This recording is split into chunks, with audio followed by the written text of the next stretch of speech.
Stories प्रस्तुत एक और नई कहानी।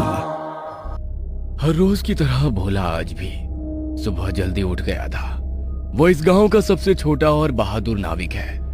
गांव की नदी में वो नाव इस तरह चलाता है जैसे कोई सड़क पर गाड़ी चला रहा हो। उसकी नाव एक लकड़ी से बंधी रहती है। वो उसे खोलता है और तभी उसे अपने पैरों के पास किसी के होने की आहट महसूस होती है। कोहरे के कारण उसे कुछ नहीं दिखता। वो अपनी सांसें रोक लेता है। उसे लहरों की आवाज में किसी के दर्द से कराहने की आवाज आती है। आह! आह! बचाओ! आह! उसे अपने पैरों पर किसी के हाथ महसूस होते ही वो जोर से चीखता है, पंडुबा! भोला चिल्लाता हुआ गांव की तरफ भागने लग जाता है। पंडुबा! पंडुबा! पंडुबा! वो हाफता हुआ गांव वालों को कहता है, मैंने पानी के दानव पंडुबा को देखा। नदी किनारे उसने मेरा पैर पकड़ रखा था। पूरे गांव में हड़कंप मच जाता है। सभी भोला के साथ नदी के किनारे जाते हैं। गांव के सभी लोग झुंड बनाकर चल रहे थे, लेकिन सभी के मन में पंडुबा का डर बना हुआ था। सभी सावधानी से भोला की नाव के पास जाते हैं, लेकिन वहां कोई नहीं दिखता। तभी गांव के सरपंच विष्णु जी को पानी के बीच में कुछ हलचल दिखाई देती है और साफ देखने पर पता चलता है कि विष्णु ने जिस चीज की हलचल देखी थी वो केवल एक लकड़ी का टुकड़ा है। सभी चैन की सांस लेते हैं, लेकिन तभी भोला की नाव के अंदर से एक आदमी उठता है। उस आदमी के कंधे पर एक छोटा सा बैग था। यह देखकर गांव के आधे लोग भाग जाते हैं और बचे हुए वहीं खड़े रहते हैं। विष्णु जी हिम्मत दिखाते हुए कहते हैं, पंडुबा, पानी की गहराइयों में वापस चले जाओ। पंडुबा, ये कौन है? आज तक कोई इंसान नहीं देखा जो मुझे देखकर भाग रहे हो। तुम कौन हो और यहाँ नदी के किनारे कैसे आए? अमित चारों तरफ लोगों को देखता है। उसके कपड़े देखकर सभी आश्चर्य में पड़ जाते हैं, क्योंकि उसने इंडियन नेवी की ड्रेस पहन रखी थी। मैं इंडियन नेवी ऑफिसर अमित राज हूँ। कुछ रात पहले मैं अपनी टीम के साथ महासागर में एक मिशन पर था। अचानक बादल फटने के कारण मौसम खराब हो गया और हमें पता चला कि दी गई जानकारी गलत थी। हम समुद्र की गहराइयों के बीच में लहरों से लड़ रहे थे। उसी वक्त एक जोरदार तूफान में हमारा शिप फंस गया और कैप्टन का संतुलन बिगड़ गया। मैं कब शिप से नीचे गिर गया मुझे याद भी नहीं। हम लोग एक कहावत कहते हैं कि कागज की कश्ती को भी किनारा मिल जाता है। मैं बेहोशी की हालत में आप लोगों के गांव पहुंच गया। मुझे किनारा मिल गया, लेकिन मेरी मंजिल अभी दूर है। आप लोग बस मुझे नदी के पार छोड़ दीजिए ताकि मैं वहां जाकर अपनी टीम को इन्फॉर्म कर पाऊं।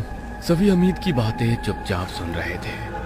कोई कुछ नहीं बोला और विष्णु जी कहते हैं, ये लड़का हमारा मेहमान नहीं है, ये पंडुबा का शिकार है। क्या आप लोग चाहते हो कि वो दानव अपना गुस्सा हम पर निकाले? सभी गांव के लोग एक दूसरे को देखने लगते हैं। आप लोगों का जवाब मुझे मिल गया। इस लड़के को वापस वहीं फेंक दो जहां से वो आया है। सभी लोग अमित की तरफ आगे बढ़ते हैं और तभी अमित अपनी गन निकालता है और हवा में फायर करता है और सभी गांव के लोग पीछे हो जाते हैं। तुम लोगों ने अगर मुझे मारने की कोशिश की या ऐसा सोचा भी तो अगली गोली तुम्हारे सर में जाएगी। इस लड़के को यही छोड़ दो। वैसे भी ये पंडुबा का शिकार है, लेकिन किसी भी गांव के व्यक्ति ने इसकी मदद की तो उसे गांव से निकाल दिया जाएगा। सभी किनारे से जाने लगते हैं और अमित वहीं रह जाता है। सभी के वहां से जाने के बाद अमित चैन की सांस लेता है। चारों तरफ फिर से शांति हो जाती है। किनारे पर लहरों की आवाज आ रही थी। वह जैसे ही अपनी गन नीचे रखता है उसे अपने पीछे कुछ हलचल सुनाई देती है। वह तेजी से अपनी गन उठाता है और पीछे पलटकर देखता है कि वहां भोला खड़ा हुआ है। भोला को अमित की यूनिफॉर्म और गन काफी आकर्षित कर रही थी। आपको पता है, मैं भी एक कैप्टन हूँ। ये रही मेरी शिप। भोला अमित को अपनी नाव दिखाता है। अमित उस लड़के की मासूम आंखों को देखकर शांत हो जाता है और उससे पूछता है, क्या नाम है तुम्हारा? भोला। मैं अपने गांव में सबसे तेज नाव चलाता हूँ। अमित नदी के उस पार जाना चाहता था और भोला उसकी मदद कर सकता है, इसलिए अमित भोला से दोस्ती कर लेता है। और उसे अपनी बहादुरी के किस्से सुनाता है। तभी अमित भोला से पनडुब्बा के बारे में पूछता है और भोला बताता है, पनडुब्बा पानी का दानव होता है जो इंसानों को जिंदा खा जाता है। वैसे तो पनडुब्बा पानी की गहराइयों में रहता है, लेकिन नशीले पदार्थ और इंसानी खून उसे आकर्षित करती है। मैंने बचपन से आज तक कई सारे गांव के लोगों को पनडुब्बा का शिकार होते हुए देखा है। मुझे तो उसकी बात करने से भी डर लगता है। क्या तुम्हारा उससे सामना हुआ है? नहीं, लेकिन मेरे पिताजी ने उसका सामना किया है। मेरे पिताजी को शराब पीने की बुरी आदत थी। एक रात जब मैं और मेरी माँ घर पर थे तो माँ की अचानक तबीयत खराब हो गई। इलाज के लिए नदी के पार जाना था। तभी मेरे पिताजी शराब के नशे में घर आए तो सभी गांव वालों ने उन्हें जाने से मना कर दिया और कहा कि सुबह तक रुक जाएं। लेकिन माँ का दर्द बढ़ता जा रहा था। सुबह तक रुकना मुश्किल था। पिताजी से दर्द देखा नहीं गया और वो माँ को लेकर नाव से उस पार जाने लगे। उस रात में किनारे पर ही खड़ा रहा। पानी में कई सारी हलचल हो रही थी। किनारे पर आते लहरों में मेरे माँ पिताजी की निशानी देख रहा था, लेकिन कुछ भी नहीं आया। ना कोई निशानी और ना माँ ना पिता। गांव के लोग कहते हैं उन्हें पनडुब्बा ने मारा था। तभी से मैंने सोच लिया था जैसा माँ के साथ हुआ वैसा किसी के साथ नहीं होगा। अमित भोला की बातों को नजरअंदाज कर रहा था। ऐसा लग रहा था जैसे वो भोला की बात खत्म होने का इंतजार कर रहा था। उसने बात काटते हुए कहा, भोला क्या तुम मुझे उस पार छोड़ सकते हो? भोला ने नदी की तरफ देखा और जवाब दिया, हाँ। भोला और अमित नदी को पार करने की तैयारी करने लग जाते हैं।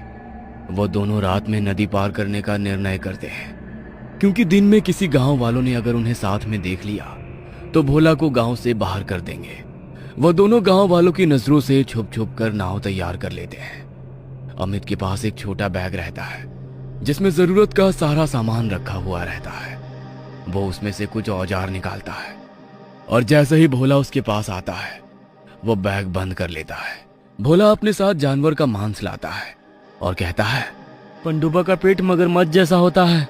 अगर उसका पेट भरा हुआ है तो वो कुछ नहीं कर सकता, इसलिए मांस के कुछ टुकड़े रख लिए हैं। नाव किनारे से निकल लेते हैं। धीरे धीरे वो गांव से दूर जा रहे थे और पनडुब्बा के करीब आ रहे थे। अमित कुछ मांस के टुकड़े पानी में डाल देता है। आज रात लहरें शांत लग रही थी।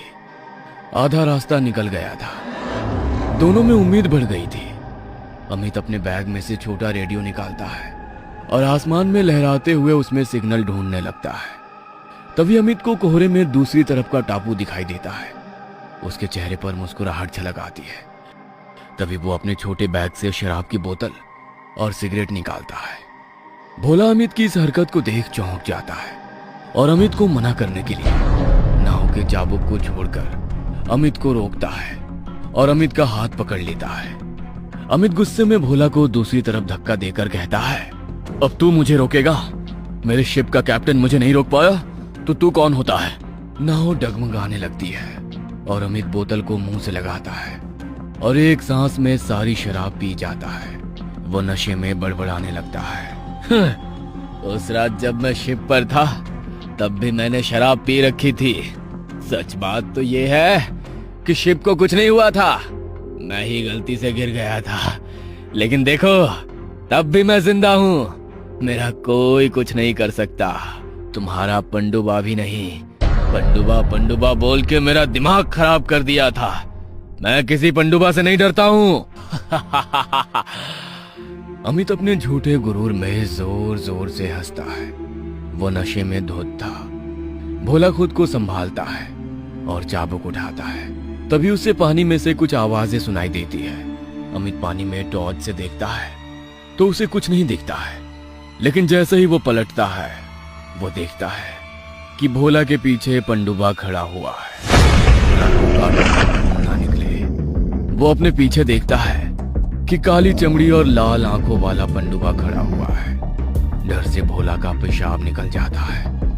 पनडुब्बा अपना बड़ा सा मुंह खोलता है और भोला के सर पर अपने चाकू से नुकीले दांत गड़ा देता है। अमित जैसे ही आगे बढ़ता है पनडुब्बा भोला को पकड़कर पानी में ले जाता है। उसकी चीख ने अंधेरी रात को और भी ज्यादा खौफनाक बना दिया था। अमित के सामने पनडुब्बा भोला को मार डालता है और अमित कुछ भी नहीं कर पाता है। अमित की नाव वह बीच मझधार में थी। एक तरफ उसकी मंजिल थी जहां वो अपनी बाकी की जिंदगी इसी तरह झूठे गुरूर और नशे के साथ बिता सकता था, और दूसरी तरफ गांव के लोग जो भोला की मौत की खबर सुनकर उसे भी मार डालेंगे। उसे कुछ समझ नहीं आ रहा था। तभी उसके छोटे बैग में रखा रेडियो का सिग्नल सुनाई देता है। अमित के रेडियो पर सिग्नल मिल गया था। अमित रेडियो को कान पर लगाकर सुनता है। ऑफिसर अमित राज नेवी के बहुत बहादुर सिपाही थे। महासागर में एक मिशन के वक्त उनका संतुलन बिगड़ गया और वो शिप से नीचे गिर गए। पिछले एक हफ्ते से उनकी टीम उन्हें ढूंढ रही है, लेकिन उनकी कोई निशानी नहीं मिली है। बहरहाल उनकी खोज रोक दी गई है। ये खबर सुनकर अमित ऊपर से नीचे तक ठंडा पड़ जाता है। उसे अपना जवाब मिल चुका था। वो खाली आसमान में बादलों को देखता है और अपने बैग से सिगरेट निकालता है। उसके होठ कांपते रहते, लेकिन वो सिगरेट जला लेता है। पानी में एक जोरदार लहर उठती है और उसके सामने पंडुबा खड़ा रहता है। पंडुबा की ऊंचाई बढ़ रही थी। उसके दांतों से अभी भी खून टपक रहा था। पंडुबा हवा में उड़ता हुआ अमित के चेहरे के पास आता है और अपनी जोरदार चीख से अमित के होश उड़ा देता है। वो अमित को पकड़कर हवा में उठा लेता है। पंडुबा की पकड़ मजबूत हो रही थी और अमित की हड्डियां टूट रही थी। पंडुबा अमित को ठीक अपने चेहरे के पास लाता है। तभी अमित अपने हाथ में रखी गन को निकालता है और सीधा पंडुबा की आंख में मार देता है। पंडुबा की पकड़ छूट जाती है और मौका मिलते ही अमित उसकी दूसरी आंख में फायर कर देता है। पंडुबा की चीख ला देती है। अमित घायल होकर नाव में गिर जाता है और पंडुबा वो समुद्र की गहराई में विलीन हो जाता है। अगली सुबह गांव वाले किनारे पर भोला की नाव देखते हैं। सभी लोगों के कानों में अभी तक पंडुबा की चीखें गूंज रही थी। वो नाव में देखते हैं कि अमित घायल अवस्था में लेटा हुआ है और अपनी आखिरी सांसें ले रहा है। अमित मर जाता है, लेकिन उसके मन में इस बात की खुशी रहती है कि उसने दुनिया से जाते वक्त कुछ अच्छा काम किया है।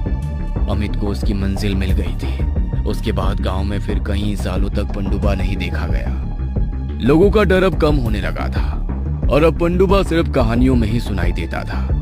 लेकिन आज भी अगर कोई किनारे पर नशा करता है तो पंडुबा उसे नहीं छोड़ता।